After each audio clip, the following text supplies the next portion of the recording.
Hi mga bata! Welcome po sa ating panibagong video discussion sa Filipino sa araw na ito.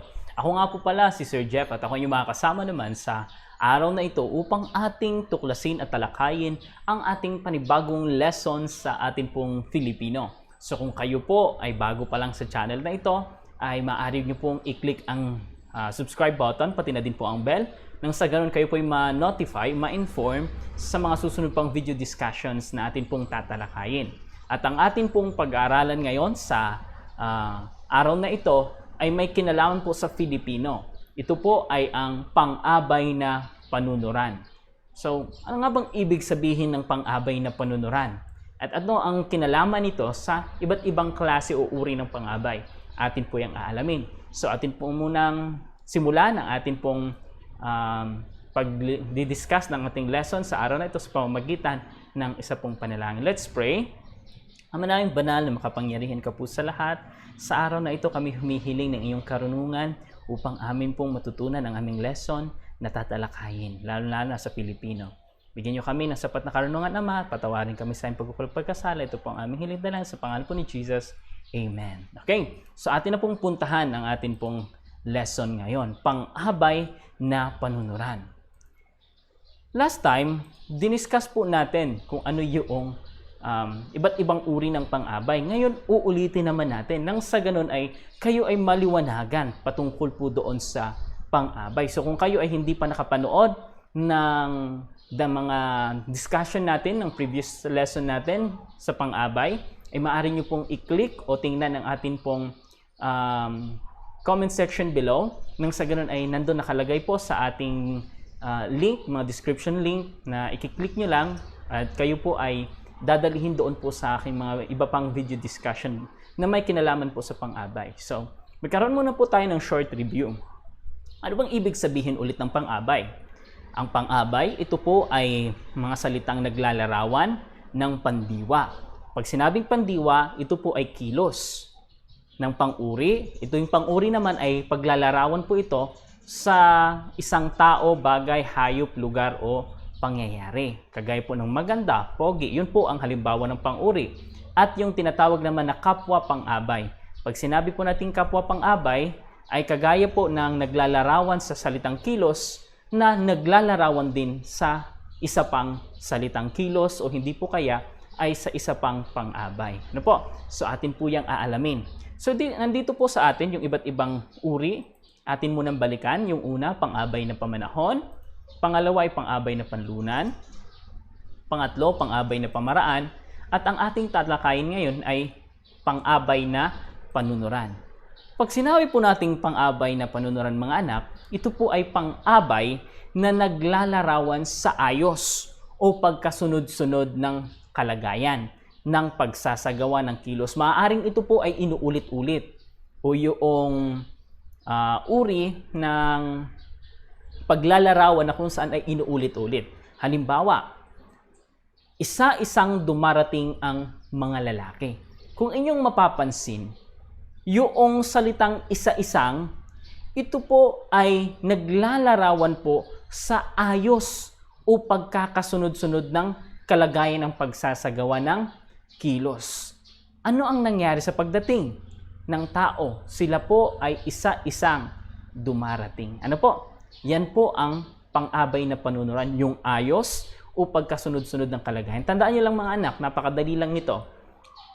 Kadalasan, ang pang-abay na panunuran po ay inuulit-ulit ang salita. Kagaya ng ganito, pangalawa, sabay-sabay nilang inaangat ang buong bahay. Yung salitang sabay-sabay, na kung saan ay yung salitang kilos na inaangat ay inilalarawan. Ano po? Inaangat. Paano nila inaangat? Inaangat po nila ng sabay-sabay. Anong ayos na? Ay yung ayos nila o pagkasunod-sunod nila ng kanilang kalagayan. Sila po ay sabay-sabay. Okay? Ito po ay tumutukoy sa kalagayan. Paano nila inaangat ang buong bahay? Sila po ay sabay-sabay. Paano sila dumating? O paano dumating ang lalaki? Isa-isa. Ano po? So dito natin mapapansin mga anak na ang pang-abay na panunuran ay naglalarawan po sa kalagayan o ayos ng ng kilos man o pagsasagawa ng kilos man sa isa pong pangungusap. Subukan po natin. Buong-buong hinulma ng panadero ang tinapay. Pansinin nyo kaagad, meron kaagad bumungad na sa atin na yung inulit-ulit na salita. Pansinin nyo kaagad mga anak. So dito pa lang makikita natin, ma-identify na natin na itong inulit-ulit na salita ay isang pang-abay na panunuran. Ngayon, hanapin muna natin para ma-sure natin kung tama bang ating sagot, ay atin po munang hanapin yung ating salitang kilos. Ang ating salitang kilos ay hinulma. Ngayon, ano ang kalagayan ng paghulma ng panadero sang tinapay? Ito ay buong buo. Pansinin po natin. Next naman ay unang-unang tumakbo si Ruel sa pagkapangulo ng klase. Pansinin nyo yung salitang tumakbo. Ito po yung salitang kilos. Ngayon, ang tanong, ano ang kanyang kalagayan ng kanyang pagtakbo o pagtakbo ni Ruel? Ano ang kanyang ayos? Siya ay unang-una. Yan. Ngayon, pangatlo, jeep na ibinahe ang mga pasahero. Yung ibinahe ay salitang kilos. At kapag tinanong natin, anong kalagayan ng pagbiyahe ng mga pasahero? Sila po ay jeep na ibinahe. Okay? I hope na naintindihan natin mga anak. Napakadali lang ng pang-abay na panunuran. At I hope na kayo ay makikinig ng mabuti nang sa ganun ay ito inyong maintindihan. Ano po? So kagaya din po ng pang-abay na panunuran na tumutukoy o naglalarawan ng ating kalagayan. Alam nyo ba na ang atin pong mga kilos bilang mga tao ay naglalarawan, kung anong kinikilos natin ngayon ay naglalarawan sa ating relasyon sa Panginoon? Kung tayo ay kumikilos ngayon ng sang-ayon sa Panginoon, tayo nagiging mabait, tayo nagiging mabuti, ating inilalarawan ang ating relasyon sa Panginoon.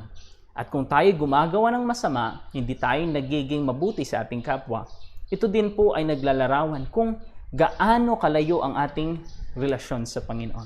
Kaya pumili kayo mga anak kung alin doon ang gusto ninyo na magpapaliwanag o maglalarawan sa inyong relasyon sa Panginoon. Basta ang sa akin at sa aking bahay, ang sabi ni Joshua, we will serve the Lord. Aming paglilingkuran ang Diyos. Naway kayo din mga anak, naway tayong lahat ay atin din pong mapagpasyahan sa ating sarili na ating ilarawan ang Diyos sa ating sarili sa pamamagitan ng ating mga mabubuting gawa para sa ating kapwa. I hope na marami kayong naintindihan and may God bless us all.